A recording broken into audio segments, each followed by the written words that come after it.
Bismillahirrahmanirrahim. Today we will cover cross validation using KNN. KNN के ज़रिए जो cross validation है वो किस तरह से की जाती है। क्रॉस वैलिडेशन के लिए ज़रूरी है कि जो हमने काम करना है उसके ऊपर उसको हम कुछ जो डेटा है उसको कुछ पार्ट्स के अंदर डिवाइड करते हैं। पार्ट्स के अंदर डिवाइड करने का मतलब ये है कि हम जो डेटा होता है उसको 3 या 4 पार्ट्स के अंदर डिवाइड कर देते हैं और उन जो पार्ट्स होते हैं उनके ऊपर हम बारी बारी ऑपरेशंस परफॉर्म करते हैं। अब हम आते हैं इसकी जानब। सबसे पहले जो हमें लाइब्रेरीज चाहिए वो हैं हमारे पास pandas, matplot, pandas file read करने के लिए, मैटप्लॉट लाइब्रेरी ग्राफ ड्रा करने के लिए, sklearn.model सिलेक्शन जो है ये हमारे पास स्प्लिट के लिए इस्तेमाल होती है। जो हमने डेटा को मुख्तलिफ पार्ट्स के अंदर डिवाइड करना है वो इसके ज़रिए करते हैं।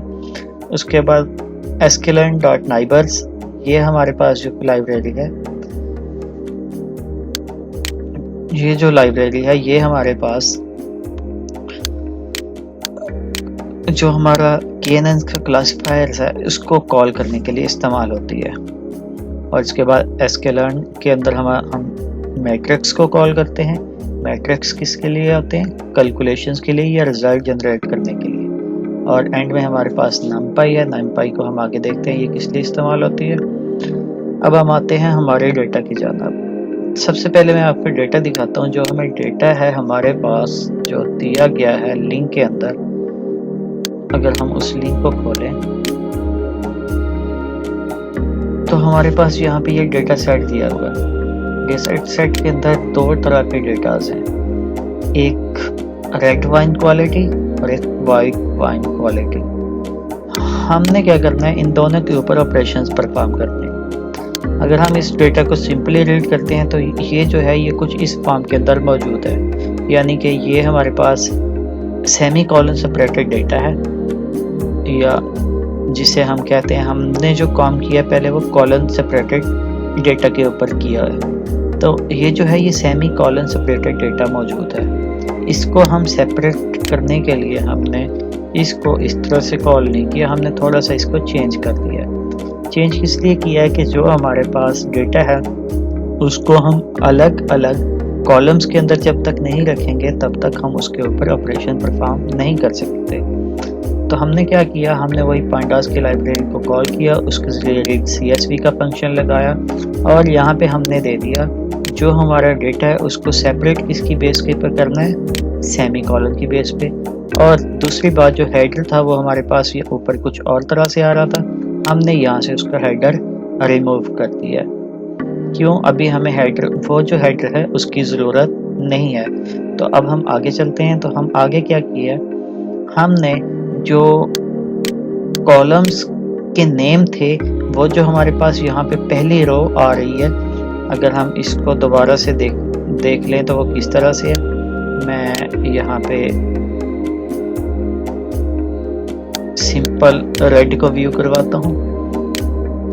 अगर हम रेड को व्यू करते हैं यहाँ पे विदाउट ilog के फंक्शन के, तो क्या काम करती है ये देखें। ये हमारे पास क्या आ गई, पहली रो के अंदर जो वैल्यूज थी ऊपर दी हुई वो आ गई। उसके बाद उसने कॉलम्स के नेम खुद से ही कोई न्यूमेरिक वैल्यू दे दी। तो हमने इन न्यूमेरिक वैल्यूज को रिमूव करके इनकी जगह पे जो हमारी फर्स्ट रो थी उसको उठा के कॉपी करना है। तो उसके लिए ये हमने क्या किया है, सबसे पहले जो हमारा डेटा सेट था उसके जो कॉलम नेम थे उसको हमने पहली रो के साथ रिप्लेस कर दिया। रिप्लेस करने के बाद वो जो पहली रो थी वो तो मौजूद है। अब हम उसकी मौजूदगी को या इस रो को रिमूव करने के लिए हमने क्या किया, जो हमारी पहली रो थी या 0 इंडेक्स के ऊपर उसको हमने रिमूव कर दिया, ड्रॉप कर दिया। ड्रॉप करने के बाद हमारे पास जो फाइल्स थी, एक वाइट वाइन की और एक रेड वाइन की, ये 2 अलग अलग से हमारे पास डेटा थे। तो हमने इसको pd.concat के फंक्शन की मदद से एक ही डेटा फ्रेम के अंदर कन्वर्ट कर दिया। अब हमारे पास जो डेटा है वो किस फॉर्म में है, वो ज़रा इस फॉर्म के अंदर मौजूद है।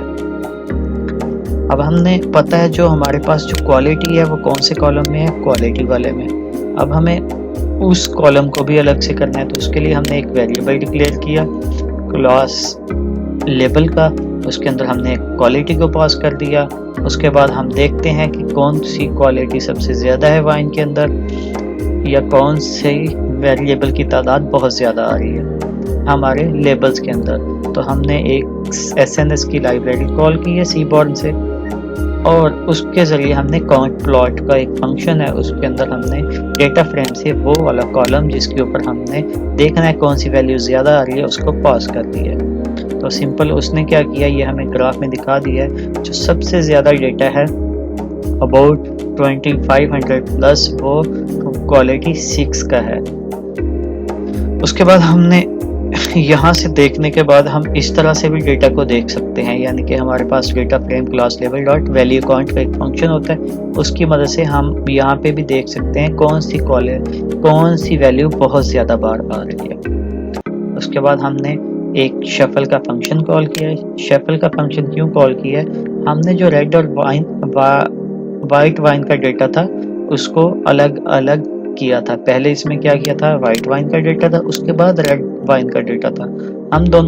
हमने उन दोनों को मिक्सअप करने के लिए यहाँ पे शफल का फंक्शन कॉल कर दिया। शफल का फंक्शन क्या करता है ये तो आपको पता ही है, वो वैल्यूज को मिक्सअप कर देता है। उसके बाद हमने जो हमारे लेबल्स थे, क्लास लेबल थे, उनको उठा के एक वेरिएबल df5 में कॉपी कर दिया, और उसके बाद जो डेटा फ्रेम से जो क्लास लेबल का कॉलम था उसको हमने रिमूव कर दिया।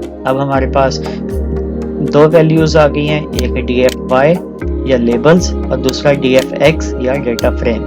अब हमने इन डेटा फ्रेम और dfy को हमने यहाँ पे रिप्रेजेंट किया डेटा फ्रेम को, डेटा फ्रेम के अंदर कौन से कॉलम बाकी मौजूद हैं ये देखने के लिए। अब उसके बाद हमने इसके ऊपर ट्रेन टेस्ट स्प्लिट का फंक्शन कॉल किया। ट्रेन टेस्ट स्प्लिट जो होता है, हमारे डेटा फ्रेम या फीचर्स जो होते हैं, ये हमारे पास फीचर्स हैं, इनको और जो हमारे लेबल्स होते हैं उनको 4 मुख्तलिफ हिस्सों में डिवाइड करता है।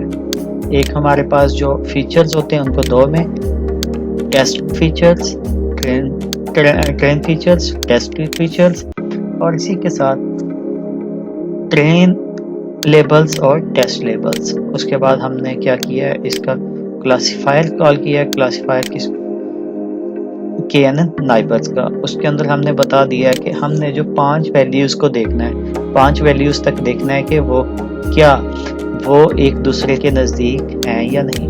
इस तरह से कि इसमें से हमने एक वेरिएबल को अगले 5 के साथ चेक करना है। तो हमने क्या किया, KNN नाइबर्स का फंक्शन कॉल करने के बाद उसके अंदर हमने अपना डेटा पास कर दिया है, ट्रेनिंग डेटा, ट्रेनिंग के फीचर्स और उसके क्रॉसपॉन्डिंग लेबल्स। उसके बाद हमने हमारा यहाँ तक जो है, यहाँ तक ये हमारा मॉडल ट्रेन हो गया। अब हमने उसके ऊपर टेस्टिंग करनी है। टेस्टिंग के लिए हमने उसके ऊपर प्रिडिक्शन का फंक्शन कॉल किया और उसको सिर्फ हमने फीचर्स दे दिए हैं, और उसका जो रिजल्ट आया उसको हमने y प्रिडिक्शन एक वेरिएबल के अंदर रख लिया है। उसके बाद हमारे पास एक्यूरेसी स्कोर हम चेक करना चाहते हैं। एक्यूरेसी स्कोर के लिए हमने क्या किया है, एक्यूरेसी स्कोर के लिए हम जो हमारी प्रिडिक्टेड वैल्यू होती हैं और जो हमारी टेस्ट वैल्यूज होती हैं उन दोनों का कंपैरिजन करते हैं। तो वो हमने इसके फंक्शन को पास कर दिया और ये हमारे पास एक्यूरेसी आ गई है। एक्यूरेसी आने के बाद हमने उसके ऊपर अब क्रॉस वैलिडेशन करनी है। क्रॉस वैलिडेशन करने के लिए सबसे पहले हमारे पास क्रॉस वैलिडेशन स्कोर को हमने कॉल करना है, और उसके बाद KNN नाइबर्स के अंदर हमने फंक्शन को दोबारा से बना दिया। दोबारा से बनाने के बाद हमने यहाँ पे स्कोर्स कैलकुलेट करने हैं किसके, क्रॉस वैलिडेशन के अंदर। हमने मॉडल दिया उसे, उसके बाद हमारे फीचर्स जो थे और उसके करस्पॉन्डिंग लेबल्स, और यहाँ पे हमने CV5 मतलब ये जो हमारा डेटा होगा ये 5 जो होंगे कम अज कम 5 पार्ट्स के अंदर डिवाइड होगा, यानी कि 5, अगर हमारे पास 100 वैल्यूज़ हैं 20 के 5 सेट बन जाएंगे। और उन पांचों के ऊपर बार बार ये खुद से ट्रेन होगा और उसके बाद बताएगा कि पहले पे कौन सी क्या एक्यूरेसी आई है, दूसरे पे कौन सी आई है, तीसरे पे कौन सी आई है। तो अब हमने इसको कॉल करके इसकी एक्यूरेसी देखी है। तो ये देखें, ये पहले की एक्यूरेसी आ गई 36, दूसरे की 37, तीसरे की 38, चौथे की भी 38 और पांचवें की 34। इसके बाद हमने इसका स्कोर मीन कैलकुलेट किया, वो हमें बता रहा है ये स्कोर मीन आ गया। अब ये तो है सिंपल सा एक मेथड कि हमने उसको दे दिया, उसने करके दे दिया। अब हम इसी को हम क्या करते हैं, एक प्लॉट के अंदर जाहिर करवाना चाहते हैं कि वो किस तरह से काम कर रहा है। सबसे पहले हमने नेट प्लॉट की लाइब्रेरी कॉल की है, हमने एक वेरिएबल लिया कि रेंज का, रेंज हमने 1 से 50 या जितने भी हम इसके अंदर पार्ट्स बनाना चाहते हैं उतने पार्ट्स की तादाद दे देते हैं। इन फर्ज करें मैं 5 देता हूं तो ये 5 पार्ट्स के अंदर डेटा को डिवाइड कर देगा और स्कोर को हमने खाली रख लिया। उसके बाद इसके फंक्शन को कॉल किया के इन रेंज, यानी कि पहला के, दूसरा के, तीसरा के, चौथा के, पांचवा के, ये चलता जाएगा। और उसके बाद हमने दोबारा से इसके अंदर हम इसको बिल्ड कर रहे हैं और इसके ऊपर हम डेटा फ्रेम के जो पार्ट्स हमारे पास हैं उनको पास कर रहे हैं। ये हर बार उसके ऊपर अपना ऑपरेशन परफॉर्म करने के बाद एक्यूरेसी निकाल के स्कोर्स के अंदर डाल रहा है और उसका के स्कोर भी निकाल रहा है। के स्कोर निकालने के बाद हमने क्या किया, इसका एक प्लॉट या हमने इसका एक ग्राफ ड्रा करवाया है। ग्राफ ड्रा किससे करवाया है, के स्कोर्स और के रेंज की मदद से। के रेंज का मतलब क्या है, कितने हमारे पास यहाँ पे टोटल केस थे। अब हमारे पास के स्कोर के ऊपर अगर हम इसका ग्राफ प्रिंट करवाते हैं तो वो किस तरह से आता है ये देख लेते हैं। ये देखें, पहले पे उसका ये रिजल्ट था, दूसरे पे यहाँ पे आ गया, तीसरे पे यहाँ आ गया। हम के स्कोर की बजाय सिंपल स्कोर भी देख लेते हैं वो क्या करता है। तो हम यहाँ पे सिंपल स्कोर दे दिया, सिंपल स्कोर नहीं एक्सेप्ट कर रहा। क्यों? ये सिंपल स्कोर को वो नहीं एक्सेप्ट कर रहा क्योंकि वो जो है 2D एरे को एक्सेप्ट करता है। तो ये हमारे पास रिजल्ट आ गए। और उसके बाद इसी तरह मैंने एक और फंक्शन अप्लाई किया, उसके अंदर मैंने कुछ मीन स्क्वेयर्ड एरर को काउंट किया। मीन स्क्वेयर्ड एरर को काउंट करने के लिए उसका फंक्शन कॉल किया। तो ये हमें मुझे बता रहा है कि कितना लॉस हो रहा है। ये अभी ग्राफ की सूरत में आ जाएगा।